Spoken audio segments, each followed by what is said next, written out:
पौराणिक कथा के अनुसार एक बार राजा दुष्यंत शिकार करने जंगल गए हुए थे। एक हिरण का पीछा करते करते राजा कण्व ऋषि के आश्रम पहुंच गए। अपनी थकान उतारने राजा उस आश्रम में अपने लिए कुटिया ढूंढने लगे। तभी राजा को कुटिया दिखाई दी। दुष्यंत ने दरवाजा खटखटा कर पूछा, कोई है? तभी अंदर से आवाज आती है। उस आवाज ने दुष्यंत के कानों में मिश्री घोल दी। जैसे ही शकुंतला दरवाजे पर आई, उसे देखते ही दुष्यंत अपना दिल दे बैठे। जब राजा ने शकुंतला से पूछा, आप कौन हैं? तब शकुंतला ने उन्हें बताया, मैं ऋषि कण्व की पुत्री शकुंतला हूँ। ये बात सुनकर दुष्यंत हैरान हो गए और उनसे बोले, लेकिन महर्षि तो ब्रह्मचारी है, फिर आप उसकी पुत्री कैसे हुई? तब शकुंतला ने बताया, राजन, मैं ऋषि विश्वामित्र और स्वर्ग की अप्सरा मेनका की पुत्री हूँ। मेरे जन्म के बाद मेरी माता ने मेरा त्याग कर दिया था और तब से मुझे कण्व ऋषि ने ही पाला।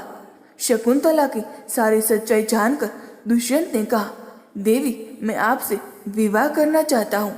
ये बात सुनकर शकुंतला शर्मा गई, क्योंकि उसके मन में भी राजा दुष्यंत के प्यार का फूल खिल चुका था। लेकिन उस समय ऋषि कण्व आश्रम में नहीं थे, इसीलिए शकुंतला ने विवाह करने से मना कर दिया।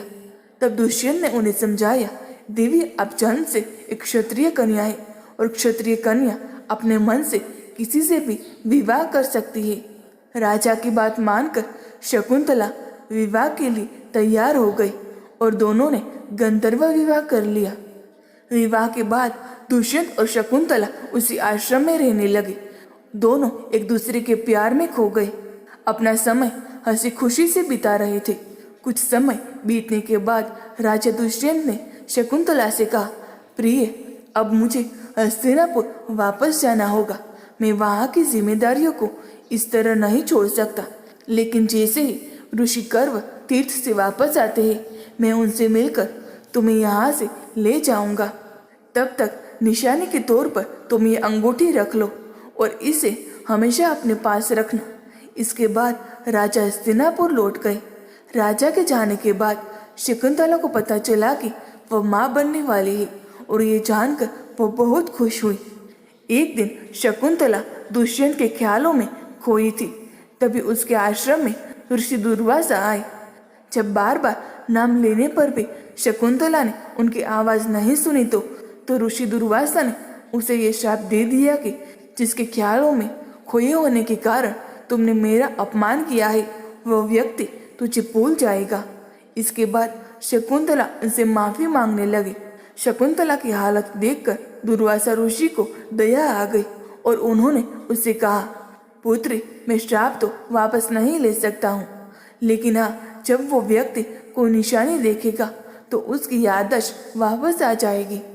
वहीं दूसरी तरफ ऋषि कण्व तीर्थ से वापस आए तो शकुंतला ने उन्हें अपने विवाह और माँ बनने के बारे में बताया।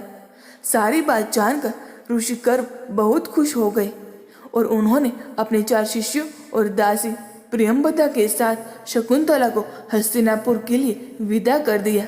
काफी दूर चलने के बाद शिष्यों ने शकुंतला से कहा, आप कुछ देर यहाँ रुककर आराम कर लीजिए। शकुंतला आराम कर ही रही थी कि तभी राजा दुष्यंत की दी गई अंगूठी शकुंतला के हाथ से निकलकर नदी में गिर गई और उसे एक मछली ने निगल लिया। वहीं जब शकुंतला राजा दुष्यंत के महल पहुंची तो उन्होंने शकुंतला को पहचानने से मना कर दिया।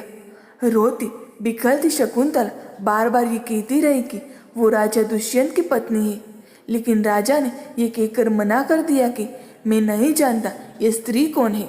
इधर मछली पकड़ने वाले को वो मछली मिल गई जिसने वो अंगूठी निगल ली थी।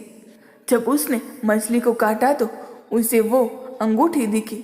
उसे लेकर वो तुरंत सुनार के पास पहुंच गया, लेकिन जब सुनार ने उस पर राजा दुष्यंत का नाम लिखा देखा तो उसकी शिकायत राजा से कर दी। जब वो अंगूठी राजा ने देखी तो उन्हें सब कुछ याद आ गया। इसके बाद उन्होंने इधर उधर शकुंतला को बहुत ढूंढा, लेकिन वो कहीं नहीं मिली। कई साल बीत गए। एक बार राजा दुष्यंत युद्ध में देवताओं की मदद करके आकाश मार्ग से वापस लौट रहे थे। तभी उनकी नजर एक बच्चे पर पड़ी। उसकी मासूमियत पर दुष्यंत अपना दिल हार बैठे और उसे अपने गोद में लेने के लिए दौड़ पड़े। तभी प्रियंवदा ने उनसे कहा, राजन, आप उसे गोद में ना उठाएं, वरना उसके हाथ में बंधा काला धागा नाग का रूप ले लेगा और आपको डस लेगा। लेकिन राजा ने दासी की बात नहीं मानी और उस बच्चे को गोद में उठा लिया। ऐसा करते ही वो धागा टूटकर गिर गया। प्रियंवदा समझ गई कि ये कोई और नहीं बल्कि राजा दुष्यंत ही है, क्योंकि ये धागा सिर्फ इस बालक के पिता की वजह से टूट सकता था। उसने तुरंत ये बात शकुंतला को बताई। शकुंतला ने जैसे ही सुना, उसकी खुशी का ठिकाना नहीं रहा। वह दौड़ी दौड़ी राजा दुष्यंत के पास आई। शकुंतला को देखकर राजा खुशी से रो पड़े। उन्होंने तुरंत उससे माफी मांगी और अपनी सारी बात बताई। इस तरह सालों बाद दोनों का फिर से मिलन हो पाया। दोस्तों, आपको ये पौराणिक कहानी कैसी लगी कमेंट में ज़रूर बताएं। वीडियो को लाइक करें, शेयर करें और हमारे चैनल को सब्सक्राइब करना ना भूलें। धन्यवाद।